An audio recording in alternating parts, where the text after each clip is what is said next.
Honestly, in a city where everything moves so fast, people don't even think twice before grabbing fast food. Yeah, but maybe that's the problem. We're living fast, eating fast, and slowly ignoring what it does to our body. I mean, fast food just fits the lifestyle here. Long work hours, no time to cook. What else do people do? Or maybe we've just accepted convenience so much that we stopped asking what's actually healthy. All right, but let's be real for a second. When you're tired after a long day, are you really going to cook a full meal? Not always, but that doesn't mean fast food becomes the solution every time. So what are we even debating here? Taste, time, or health? Maybe all three, because what we eat every day is shaping our life more than we realize. By the way, I'm Michael, and I personally lean toward fast food in this debate. I know it's not perfect, but I believe modern life demands speed and convenience. And I'm Sophia, and I strongly believe home food is the real foundation of a healthy life. It may take time, but it protects your future. And together, we're not here to force opinions. We're here to make you think. Welcome to the English Cafe. This is our debate series, Episode 5. On this channel, we don't teach English like a textbook. We help you learn English through real conversations, real arguments, and real thinking. Every episode is designed to improve your speaking, listening, and confidence step by step. And today's topic is simple but powerful: fast food versus home food. So don't just watch this like a video. Listen like a conversation. Think like a speaker. And learn like a learner. Let's begin. All right, Sophia, let's go a bit deeper now, because this isn't just a food debate anymore. It's also about how language, habits, and thinking are connected in real life. Exactly, Michael. And I want our viewers to notice something important. The way we talk about food also reflects the kind of English we're learning. Real, natural, conversational English. For example, I just said, let's go a bit deeper. That's a very common informal phrase. It simply means, let's discuss this in more detail, but native speakers use it in daily conversation to sound natural. Yes, and that's a great learning point. Instead of always saying discuss in detail, people say go deeper, break it down, or look at it closely. These are more conversational expressions. Now, coming back to the debate, let's talk about something important: cravings. Sophia, what do you think about cravings? Good word, Michael. Cravings means a strong desire to eat something specific, usually unhealthy food like sweets or fast food. People often confuse cravings with real hunger. So basically, when someone says, I have cravings for pizza, it doesn't mean they are hungry, it just means they want it emotionally or mentally. Exactly. And that's where emotional control becomes important, because cravings are temporary, but your food habits are long-term. Another interesting word here is mindful eating. This is a very important concept. Yes, mindful eating means being fully aware of what you are eating, how much you are eating, and why you are eating it. It's about paying attention instead of eating automatically. So if someone is watching TV and eating fast food without thinking, that's the opposite of mindful eating. Exactly. That's called mindless eating, when you eat without awareness. Now, let's connect this to our main topic.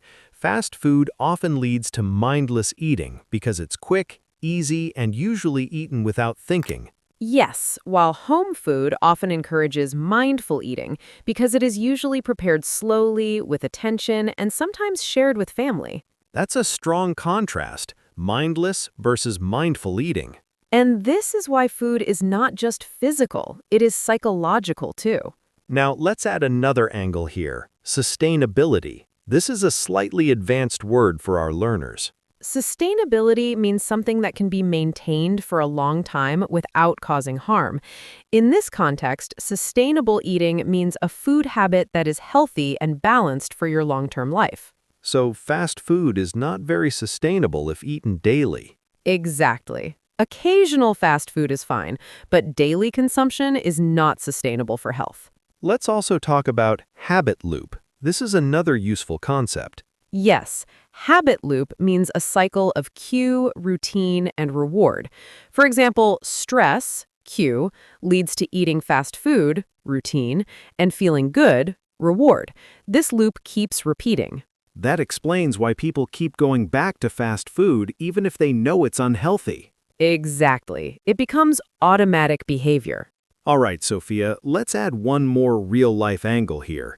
In today's world, it's not just about fast food versus home food. It's also about convenience versus health. Exactly, Michael. Convenience is tempting, but health is long-term. Fast food gives instant comfort, but home food supports your body for years. Now, let's talk about something deeper, mental impact of food.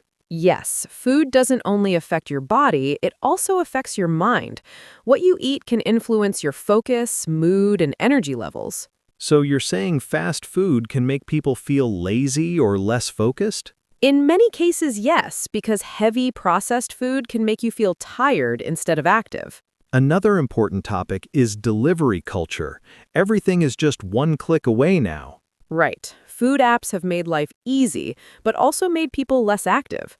Many people don't even cook or step outside anymore. So technology is also changing our eating habits. Exactly. It is increasing dependency on fast food. Now let's move to emotional side. Family connection versus outside eating. Home food creates bonding. Eating together at home builds relationships and emotional connection. But fast food is more about individual lifestyle. Quick meals, no preparation. Yes, and that's why home food feels more meaningful in the long run. Now, a very important comparison, moderation versus addiction. Moderation means control, eating everything in balance, but most people struggle with it. So you're saying fast food becomes addictive for some people. Yes, because of taste, salt, sugar, and convenience, people often overconsume it. And finally, budget versus long-term cost.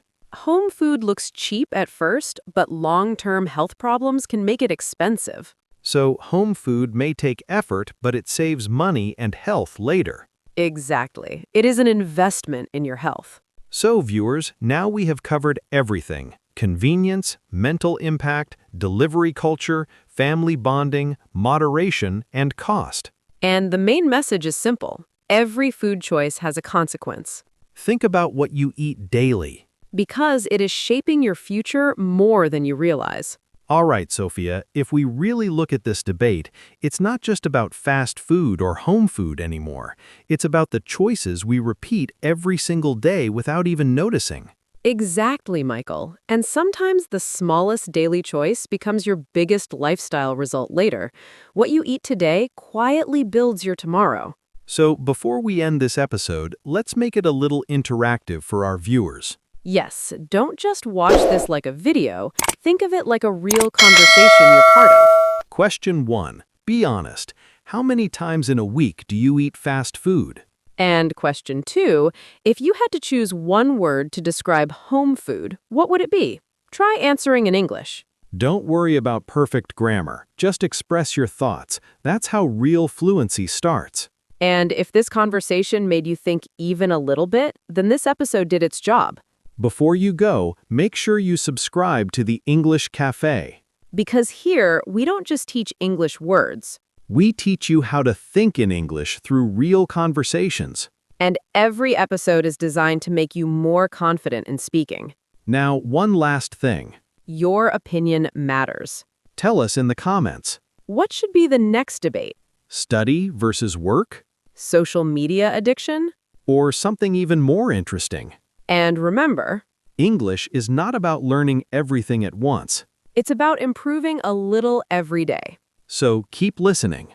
Keep speaking. And keep growing. See you in the next episode of the English Cafe. Both, goodbye and stay consistent.